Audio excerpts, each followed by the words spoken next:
Родительское просвещение – одно из стратегических направлений общества. Как показывает практика и исследования, поколение нынешних родителей испытывает значительную нехватку знаний и компетенций в этой области. Одна из главных задач современности – формирование четкой и осознанной позиции и сохранение института семьи. Важно продвигать систему семейных ценностей среди молодежи, говорят на встрече. Очень важно профессиональное общение, важно видеть, как живет страна, важно знать те вопросы, которые есть, те наработки, которые вы делаете, и те проблемы, которые есть. Развитие инновационных проектов и обмен опытом по осуществлению семейной политики – такие задачи ставят перед собой участники круглого стола. Мы должны какую-то профилактику родительского общения, семейного общения уже опускаться до школы, чтобы уже старших классов школьников вот какое-то семейное образование вести. Для того, чтобы потом нам не пришлось бы такие большие усилия вкладывать для того, чтобы заниматься самообразованием родителей. Говорят сегодня также и об успешных, а главное эффективных практиках в сфере родительского просвещения и нравственно-патриотического воспитания детей в республике. Директор коррекционной школы рассказывает участникам о консультативном центре «Доверьтесь нам». Он функционирует на базе Центра непрерывного образования детей с ОВЗ. Его главная задача – методическая помощь родителям и педагогам, которые работают с детьми с ограниченными возможностями здоровья. На сегодняшний день проведено консультации.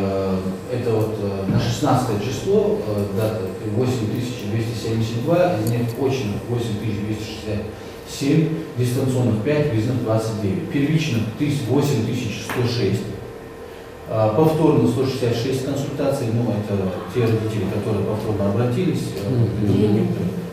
тренинги, которые у нас были проведены с родителями, мастер-классы и тренингов проведено, в принципе, 330, это на базе нашего учреждения, выездные. Алексей Гусев поддержал идею консультативной школы, при этом отметив, что работа отдельных центров не будет эффективна, если не скоординировать их под одним началом. Поэтому в рамках круглого стола он выступил с инициативой о создании регионального отделения в Ингушетии. Возглавила его Лейла Амирханова, руководитель отделения Матери России в республике. Ей вручили удостоверение и флаг организации. Сомневалась, смогу ли, успею, но когда мне говорят, что вы должны возглавить это региональное отделение. Конечно, я не отказалась, я буду работать, у меня очень много помощников.